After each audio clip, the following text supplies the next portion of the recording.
Okay, we left off yesterday talking about Swirling fuel. the squirrel chamber.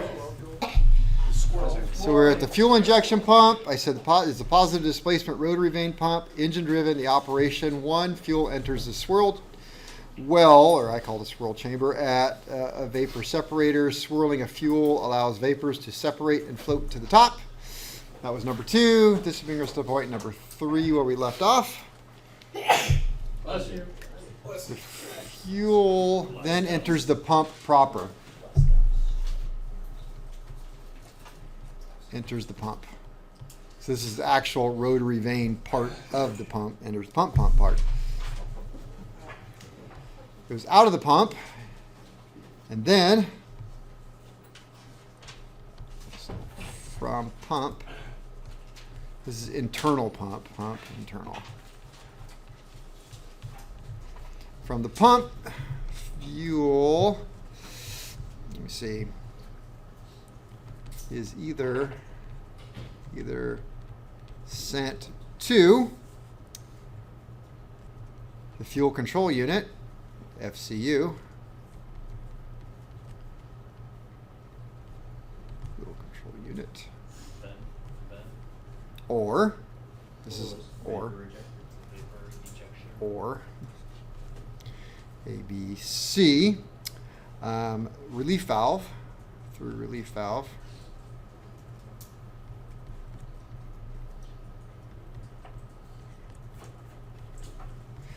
Through the relief valve, which is going to make it go where after that? To the tank. To the chamber. To the tank. Inlet. To the inlet side of the pump. Yeah, and then back to inlet. Or C, the vapor ejector.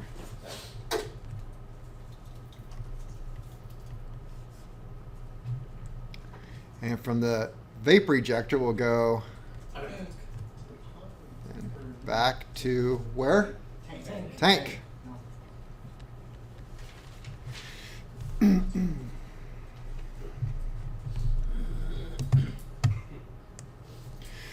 Okay, so excluding the vapor ejector, which is always going to get some fuel, and it's a very small amount of fuel. Fuel really has 2 choices, right? It's either going to leave the pump assembly and go to the fuel control unit, or it's going to Circulate back. basically recirculate inside of the pump assembly. Or go back to the tank. I said excluding the vapor ejector. Oh, okay. So, all right. Let's see, 1, 2, 3, 4, 5. The amount of fuel. The amount of fuel going to the FCU is dependent upon the size of the return path to the inlet side of the pump. So the amount of fuel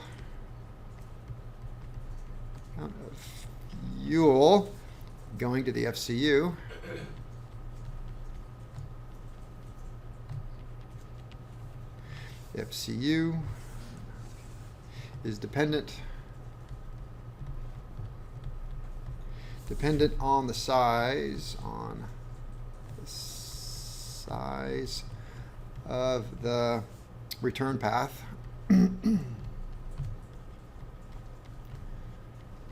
back to the inlet side of the pump.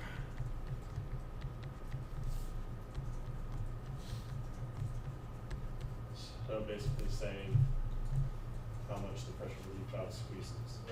Got to remember, it's not just a pressure relief valve. Pressure relief valve's low end. Yeah. Orifice is high end. Orifice. Yep. So But you can't change the orifice unless you actually know what you're doing. Know what you're doing. Hook it up to the porta test. Yeah. So the amount of fuel going to the FCU is dependent upon the size of the orifice back. If it's harder fuel to get back, smaller orifices, then it's not going to want to go back around the pump. It's going to go to the fuel control unit. Let's see. So we'll put that. So fuel. I really hate this statement, but I'll just do it and then qualify it. So fuel will take the path of least resistance. Well, not necessarily, because it's going to go in all of the places. It's how fluid works, but I think you get the meaning. We'll put want. Want to take, wants to, now it can't. So we'll take path of least resistance.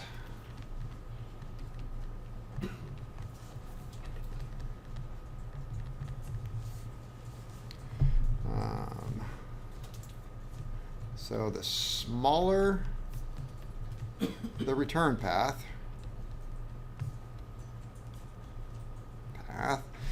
the more fuel will go to the FCU.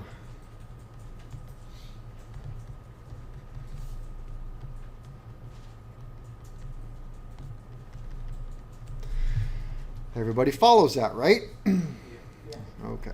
If you don't, now's a good time to say, what? Huh? What? What?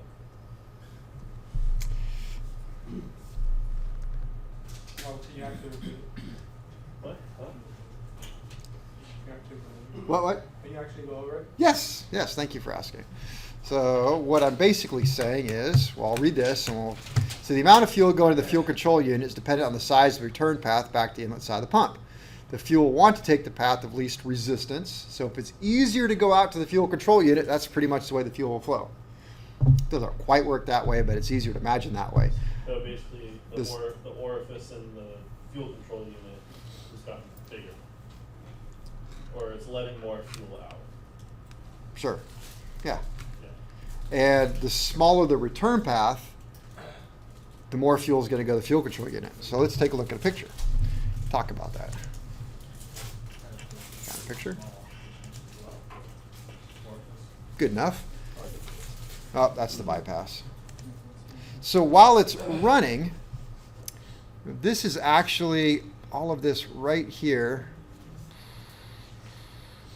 This whole thing is, oops, this right here. All right. It's not that one because this one doesn't have that on it. But that is that. So we're looking inside of that right there. And this is going out to the fuel control unit. So that's the FCU. That's where it's going. And then from the FCU, it's going to go to the engine. Right? Okay. So the fuel obviously comes in. It swirls. Vapors go up. It's going to go through the pump proper. And then it's got a choice. That's the arrows. The harder it is for it to go this way, the more the fuel is going to go that way. So if I block this off, all of the fuel goes to the fuel control unit. And if I make it, yeah. How would you necessarily block that off if Right here? But that's always open. Somewhat. It's always Open somewhat. Yeah. So this right here would be, I can't call it the main metering jet because it's not metering fuel to the engine. It's the main return jet, if you want to call it, right? Main return orifice. And like we talked about yesterday, it is far too big for it to do any good at idle, because fuel's kind of only down to here and just kind of runs through there and, you know, kind of comes down. It doesn't care. It doesn't see it at all. So that's why we have this pressure relief here that is adjustable at low end. And so this right here is a pressure relief right here. Does it say that? Pressure relief, pressure relief. Release valve pressure remains low on medium fuel pressure. Yeah, it says right there. So good, I don't have to write it. That's what that is. This is exactly the same thing that's on the top of the pump that you guys are working on, if you've gotten that far yet. It's got the pressure relief valve, pressure regulator on the top. It's the exact same thing, it's just turned sideways. And so if I screw it in, it's an adjustable thing. I screw this in a little bit. It's going to put more pressure on this. And what's that going to do to my fuel flow right here at idle? Decrease it. It's going to increase it because I've made it harder for the fuel. Can't go that way, so Yep. Oh. Much harder for it to go through that relief valve. So now it's got to go out to the engine. No. So you have to really shift your thinking here. You can't really compare it too much to the rotary vane pump that you're working on in this, because in the rotary vane pump you go, oh well, if I want the pressure to be at a certain, I'll set this, and then it relieves it back to the inlet side of the pump. I mean, it kind of works that way, but its purpose is so different. With the Titan pump, I'm trying to think, make sure I say it the right way. The Titan pump, like if I set this for, yeah, you know what? It's really almost the same damn thing. Might as well just call it that. It just doesn't have this. Doesn't have your Titan pump doesn't have an orifice. So it just has a pressure relief valve. And if I set this for 20 psi out, and there's no restriction, the fuel control unit's not on it, then if I set this for 20, then it's just going to be pump outlet of 20. It just changes so much because you have the fuel control unit downstream with variable orifices, so you can't really set this for 20 pounds and expect it to stay at 20 pounds. It doesn't work that way. Because if you set it for 20 and then I change the fuel control orifices downstream, that's going to change the output here. As an example, it's when you're setting this up, setting up fuel flows, and you have this set up, you're going to idle it at a certain, bring it back to idle, and it's going to say, at idle, give it X number of PSI. And so you'll actually adjust the low end, that pressure relief, till you get exactly what you want in the flow, just like you guys are doing on the test bench, right? It's the same thing. And you set it up, and but you get to go back and forth to metered and unmetered, and you're checking all these different pressures, but stick with me on that. And then you're going to bring the engine up high RPM. And then this is going to go all completely different. Because what happens is, as soon as we go to high RPM, this opens up. This opens up, it starts letting all this fuel flow through. And now it's all the way open. It's just too weak to really do much. Very weak spring. So it moves out, it's out of the way. And now the space that's right here It's bigger than the meter. is bigger than the metering jet. So That becomes the main orifice. So the orifice takes over. Yep. Orifice takes over. It's exactly what happens. So more flow than that low end relief valve is just gonna, it's gonna go open with more flow. Yeah, and the spring is so weak it can't do anything. So just that low flow pressure it's able to kind of like meter it there at Yep. for idle, but Yep. once you get a higher, It's too weak. yes. Can't do its job. And because the spring is so weak, it's just going to open up so far that it's doing no metering whatsoever, really, at The that high point. end takes it. High Yep. end And so if I want more fuel to go to the fuel control unit, what do I do with this orifice right here? Make it bigger or smaller? Smaller. Smaller. You guys got this. But that's not possible. It's not possible? I mean, it is. Not without but dismantling. Well, if you have an adjustable one, If you have an can't do it, adjustable right? one, That's high end right there. but it says an adjustable one. Huh? Adjustable? It's that one. In the really old ones, they were not adjustable. Yeah. All the modern ones in the last, since you guys were born and before But then the one that probably, we're using would be adjustable? you may not have an adjustable one. Okay. So how would you determine whether to leave it bigger or smaller? With this, Oh, okay. you got to hook that up like this. So that would tell you that, okay, you need it to be this. Yeah, so notice right here, this is an add-on. So you're going to do meter pressure here. You got to do unmetered pressure down here. You have to install these T's and check that. And so you're going to run it for the, I don't even think I put the service bulletin. It's a very lengthy service bulletin with so much information. Pick your engine, your installation, all kinds of stuff. So yeah, then you're going to set it in there. You're going to just go back and forth. Like I said, it takes, well, last one I did probably took me 2 days. If you want to be precise. No, unless you're really, really, really good. What's that? So unless you're really, really, really good. Then what? Yeah, it Takes you only 2 takes days. you- Oh yeah. I don't know. I've seen guys just walk up there. Sounds a little low to me. I'm like, I wouldn't have done that, but okay, good for you. Actually, the last one I worked on was crazy. This guy brought in a Cessna, was it 185? So it's like a Cessna 180, but it has a 520 in it. And this thing was so highly modified. It was pretty sweet plane. I mean, it's all glass panel. And then the guy's like, check this out. And he pulls a little knob. And this thing opens up on the side of the fuselage with a fan. So it had induction air would run a backup generator off this fan. And then they pulled the cowling. And I'm like, oh my goodness. It had a supercharger on it. Holy crap. Yeah, now like on my 182, which is 180 is just a 182 with a tail wheel. Well, if you own a 180, and I said that, those are fighting words, but so So like on mine, I mean, you know, you have that much room to work back there. Like when I ran my wires for my JPI, there's a section in there I can't get to until I take off the starter and the oil filter.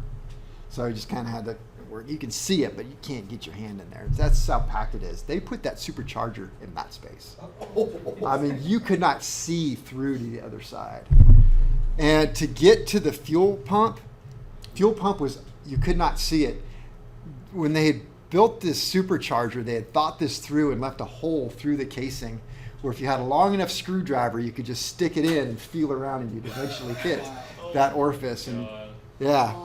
And so, this is really off topic. So he brought it in because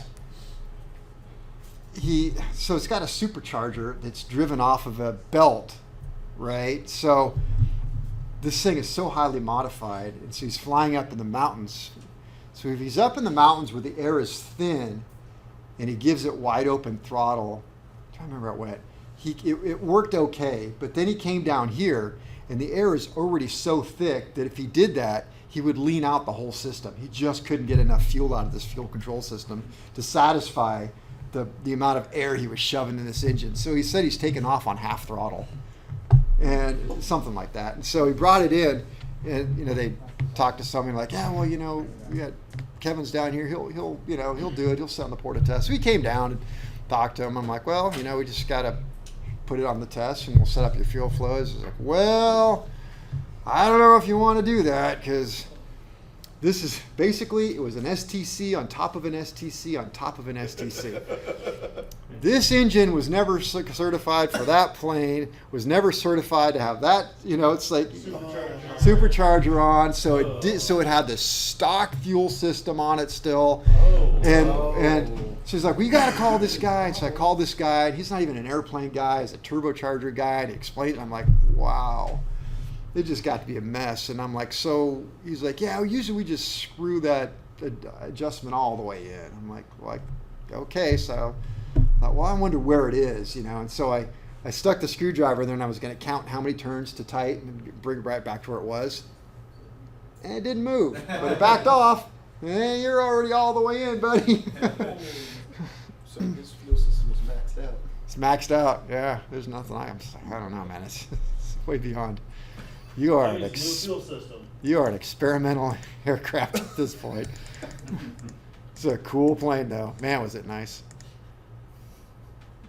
All right. I bet it zipped. I bet it was pretty quick. I don't know. Well, if it had the right fuel Take system. it off half throttle. Okay. Let's see. At idle, the main metering orifice. Oh, I called it that. No, the main. I don't want to call it that.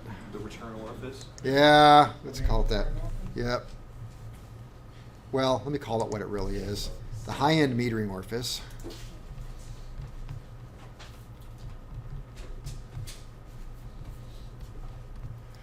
The high-end metering orifice is too big. 2 meter fuel, 2 meter fuel. So the relief valve does it. So the relief valve determines the amount of fuel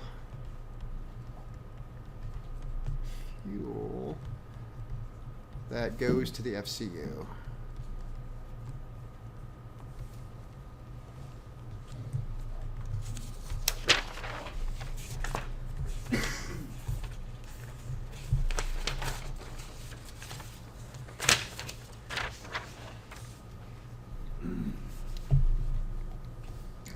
This is also known as low end adjustment. This is also known as the low pressure.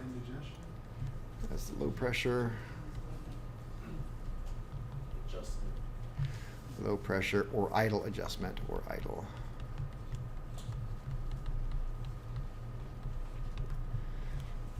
And again, that is the screw on the back, right there. Loosen that jam nut, screw that in. Our jam nut's on the inside. Oh. No, never mind. right there. No, it isn't. No, well, when I opened it up, there's a second nut on the inside. That's what gives it the threads to go in and out. That's the one you're talking about, hold it in place, Oh, adjust. Yeah. And he said, make sure you hold that one, so you tighten it. At higher power settings, the relief valve is open wider than the metering orifice. But I'm not going to call it that. So the metering orifice, not going to call it that, does all the metering. So at higher RPM, the relief valve is open wider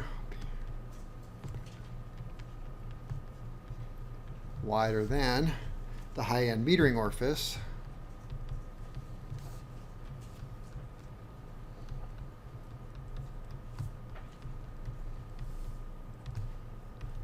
So the orifice does all the metering, for lack of a better word. But it doesn't do all the metering. This is just internal to the pump. We still got to get to the fuel control unit where it has the metering jets. This is also known as the high-end adjustment.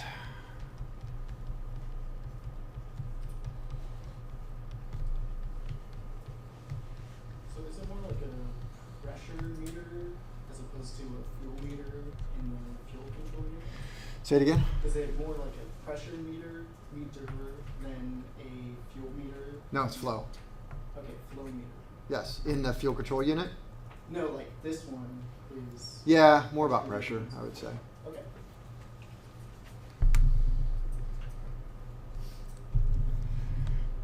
Which one of these do I adjust for idle mixture? The low end or the high end? Low end. Or none of the above? The low end? Low end. Well, Oh my no. goodness. For idle mixture. Idle mixture, None of the above. none of the above. Do you have one of these? No. You sure? Yeah. Okay. Well, we might. You don't. Want to check your car? You never know. Checking. Unless you have this, you cannot adjust. Idle mixture. Idle mixture. No. The high end or the low end on the pump. No. Follow? Yes. Zach? Not gonna touch it, right? He will. I just want to see what happened. Oh man, oh geez. Oh, jeez, oh, That's man. what you check. You gotta come help me. I broke it in your toe. All right, trick question.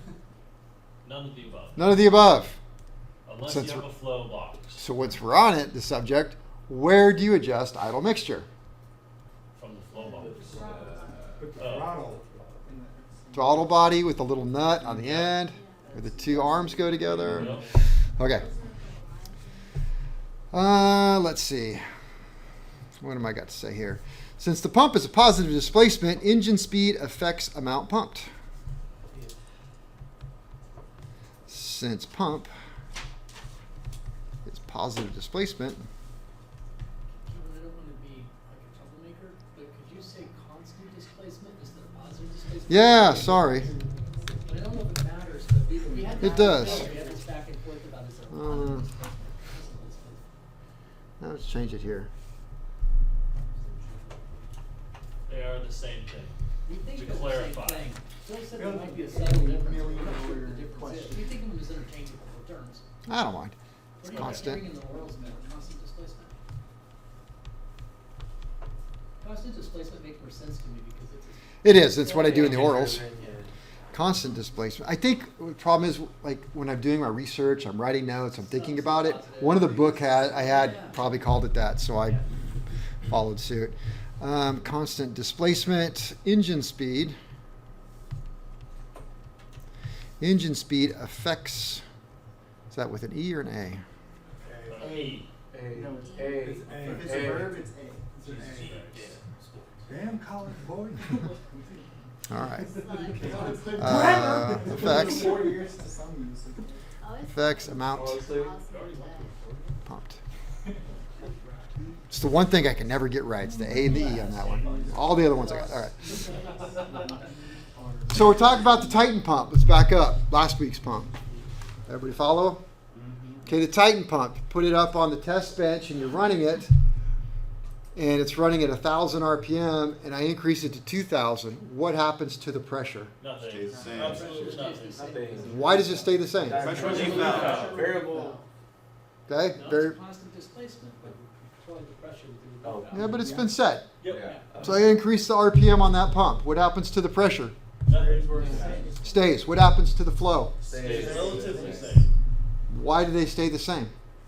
Well, you set the pressure, Because you so set the the flow pressure. won't change because the pressure doesn't change. Because I set the pressure, the flow won't change across an orifice because Unless there's a restriction. what? Unless there's, you change the restriction. Unless you change the restriction, exactly. But assuming that the restriction stays the same, and you didn't adjust the pressure regulator on top, then you have a certain fixed pressure going across a fixed orifice, then the flow will therefore stay the same. Now let's think about this one. I speed the pump up. Do I have a pressure regulator on this? Yes. No. Only at very low RPM. At very low RPM. So once I'm off idle, do I have any sort of pressure? There's no pressure regulator. Only that Just high that flow for- metering. Yeah. Only the high-end metering orifice. So if I were to block the, You're gonna get higher pressures. you're going to get higher flow is what the point I'm trying to make. You're going to get a lot higher flow, and some of it is going to, yes, go back around to the high-end metering orifice, but proportionally, whatever increase there, it's going to go off to the fuel control unit. That's a good thing, because if you think about what's happening, remember that this unit, this encabulator, it has no knowledge of what the air is doing. It's all engine speed. All engine speed. So since it's not measuring air, what happens up at the throttle body is I open up the throttle, more air rushes into the engine, which causes the RPM to increase. RPM increases, now the pump increases its RPM because it's tied to the engine, which now causes more fuel to flow within the pump, and it's going to shoot across the high-end orifice. That's going to restriction, so only so much is going to go that way, the rest is going to go off that way Yep. to the fuel control unit into the engine. Yep. Eats Uh, more fuel 'cause you're going faster. Yeah. Makes sense. I don't have to write this. Higher RPM equals more fuel, lower RPM, less fuel. So has two adjustments.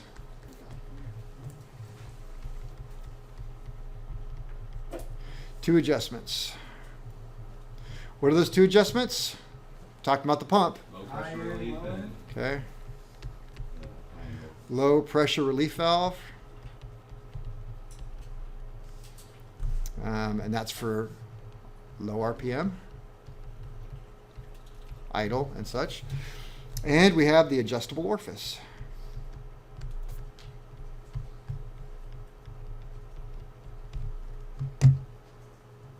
Which you already talked, that's the high end. High RPM.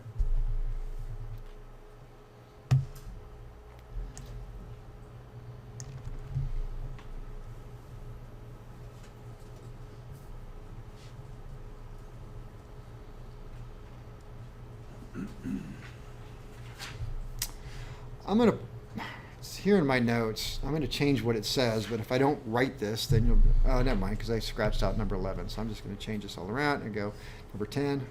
So integral check valve. Check valve allows boost pump. Allows boost pump to bypass engine driven pump.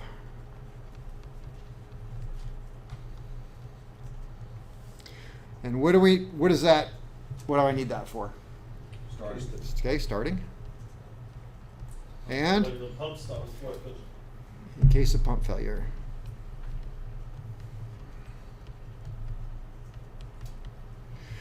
All right, now that you know a little bit about this pump, this system,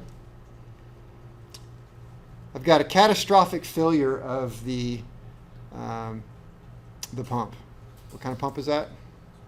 Rotary vane pump. So I've got a catastrophic failure of my rotary vane pump in this system. So what do I do? Fine. Boost pump is where? Oh, hi. Where's my boost pump? In your tank. In the tank. What's driving it? Electricity. Okay, it's 2-speed. It's got high and it's got low. It has no knowledge of what the engine is doing. So it has no knowledge of what the engine is doing. It has no knowledge of what the air is doing. So, It just goes. so how well do you Gives think you all that's the going to fuel. work? It does what it does. Now, I've never had the opportunity to do this because in order for me to actually experiment with this, I would have to somehow shear the shaft and kill the pump to see what would happen. But yeah, you could. No, he's right. You could just disconnect it from the engine and start it. If anybody wants to do that, I don't know. Not on my airplane. What I've read is that you would get about 75% power, which is cruise. You're not going to climb, or you will, not well. And as a pilot, I'm thinking you're going to be very busy managing your fuel with your mixture, looking for, is it too rich, too lean, and you're going to be flying it. You're going to have your hands full. But it's a lot better than just dying. Yeah. I don't know. I'd like to talk to somebody who's lost their pump and has gone through this and tell me what it was like, but don't know anybody. All right, 10, let's see, 11. Maybe at some point there'll be a guy Oh, I actually wrote that. Jeez. Oh, geez, oh man, that's right here.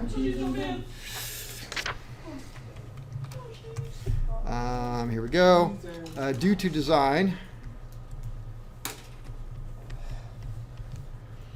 engine will only operate at about 75% power with boost pump.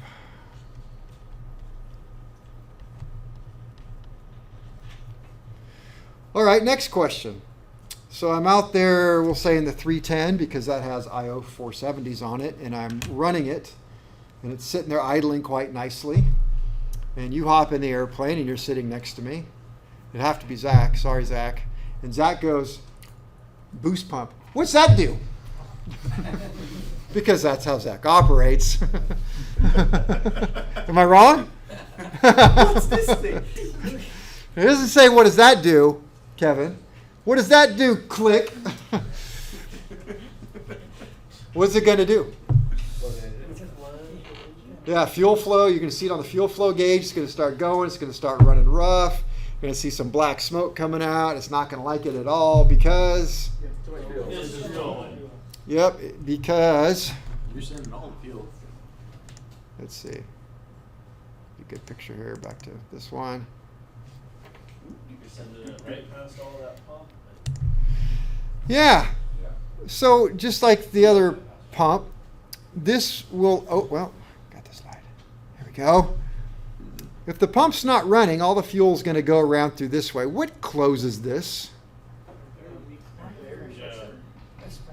Spring is incredibly weak. Barely puts it on its seat. So what's going to close that? Zero flow from the boost pump. Mm-mm. The fuel going back. Oh yeah, so the pressure. And the pressure behind it. Pressure behind it. So anytime the engine-driven pump exceeds boost pressure, you just got to look and see who wins. So if boost pressure is higher, it opens the valve. If the rotary pump is higher, it's going to close the valve. So if I'm flying along and I've just taken off and we're just doing a climb out, and then Zach says, "What does this do?" and clicks it, what happens? Well, it'll be a higher EM, so you're getting a lot 3 rotary vane. What's going to happen? Probably nothing. Not much. I don't Shouldn't be think. anything No, because you have more pressure pressure going through your rotary. The rotary has got more pressure. It should be holding this closed. Yeah. Yeah. And so boost pressure is just going to have a little more pressure coming into the line, really. That's about it. Who cares?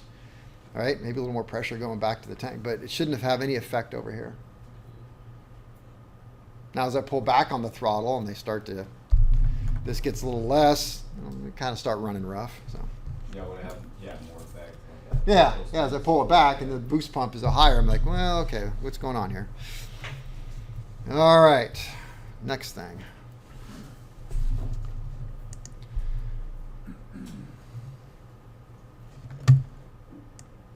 I'm going to write this.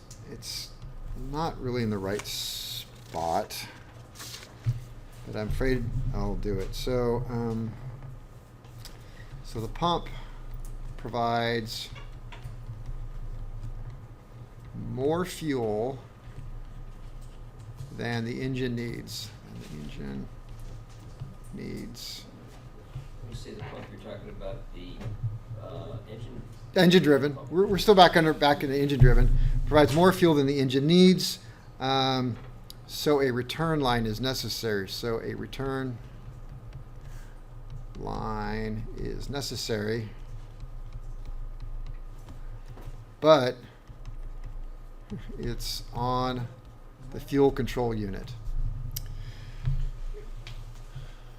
And I guess because I wrote it here, I thought, well, I better just make this point while I'm thinking about it.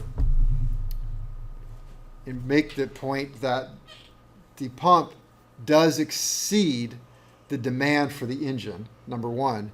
But number two, if you think about how you set up the pump, we're setting it up on pressures. Especially if we go to this slide, you can really see it. Because they're not using the porta test. That's the porta test. There's no flow here anywhere, right?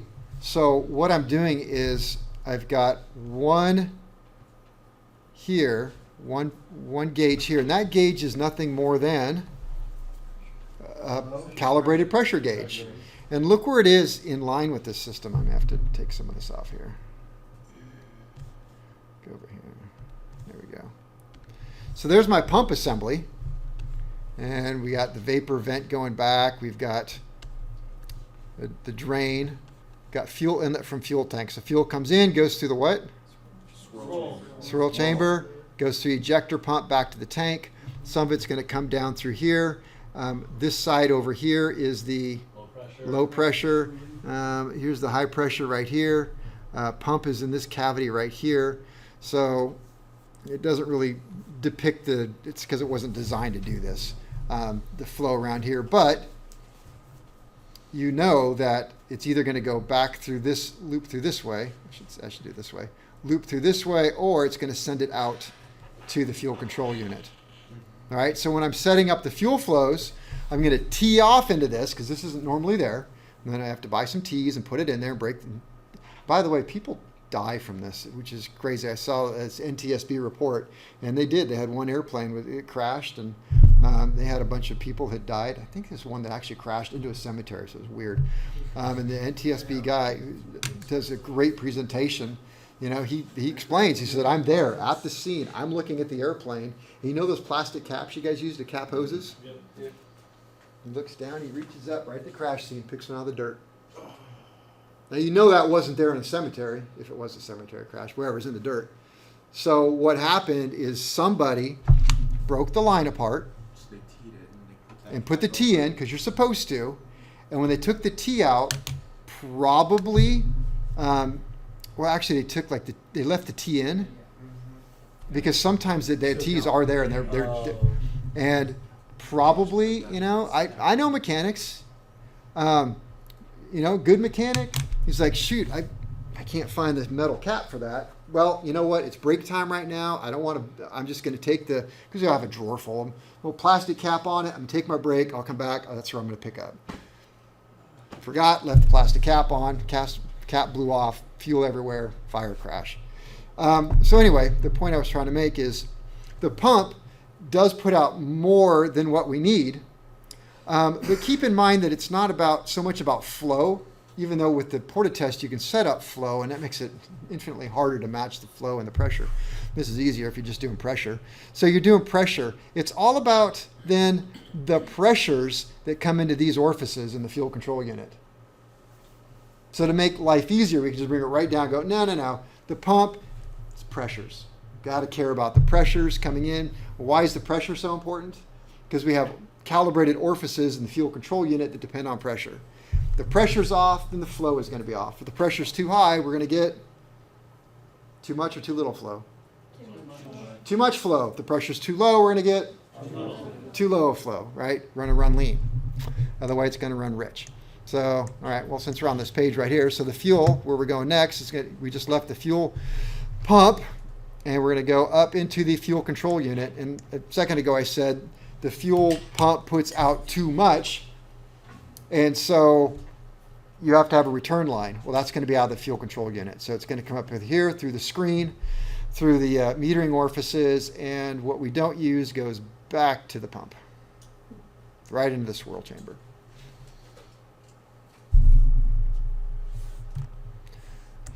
Yay? All right.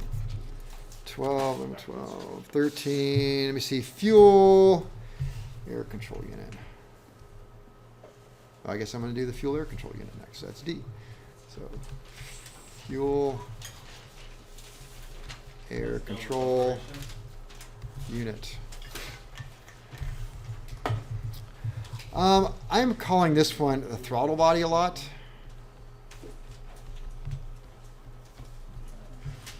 And the reason why, you can have two names for it, is because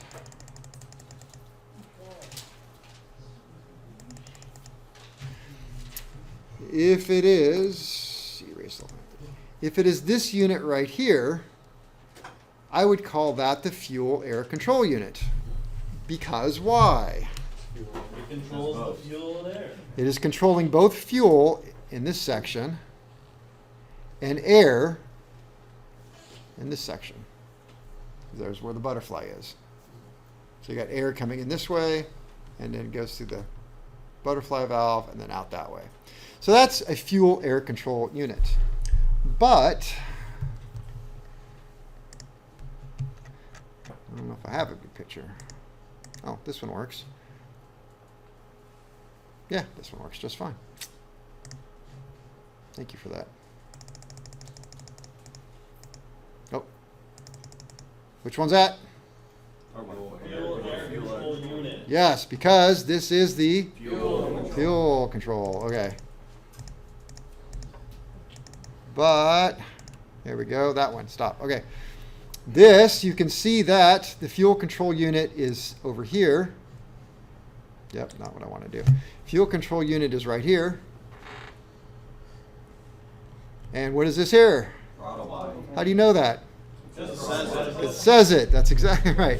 So, Because this is the way it is. so you have to understand how, I think I want to talk more about this particular system here, because that's the way the slides go for the most part. All right. Fuel air control throttle body. Let me see. What do I got written down here? What kind of lies? Yes, this is one. This one's true. Okay, casting and bore size is matched to the engine.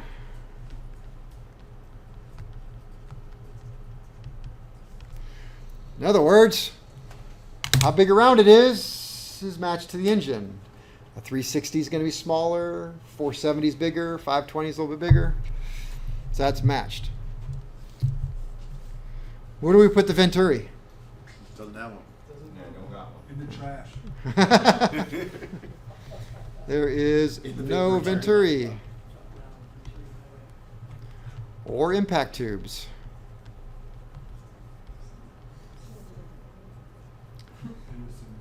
We have just a throttle plate.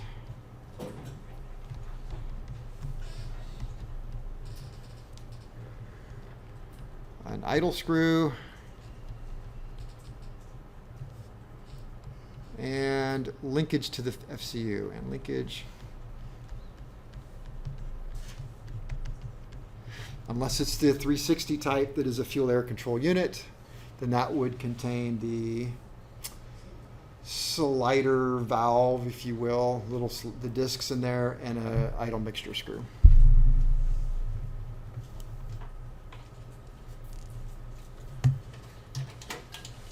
It's time for a drink.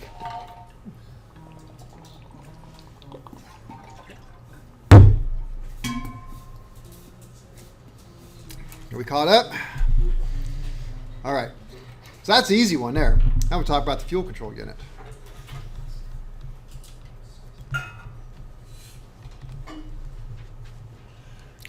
So fuel control unit, what we're going to talk about is Fuel. this part right here.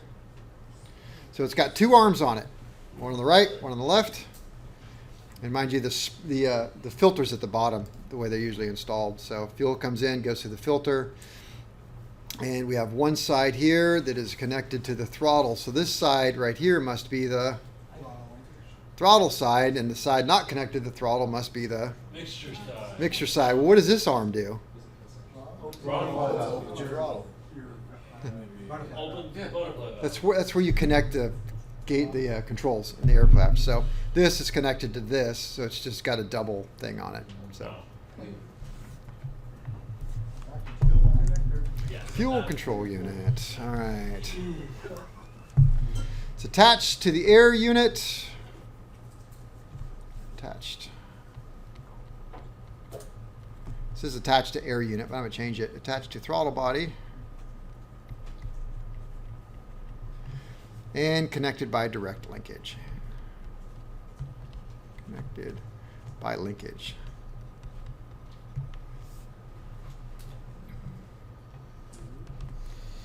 One side is throttle.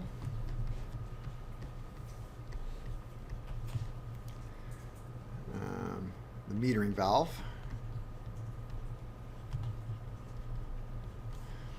And the other side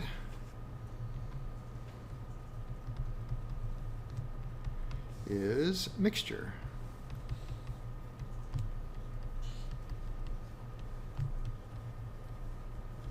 Mixture control. Then the center contains a fixed metering plug.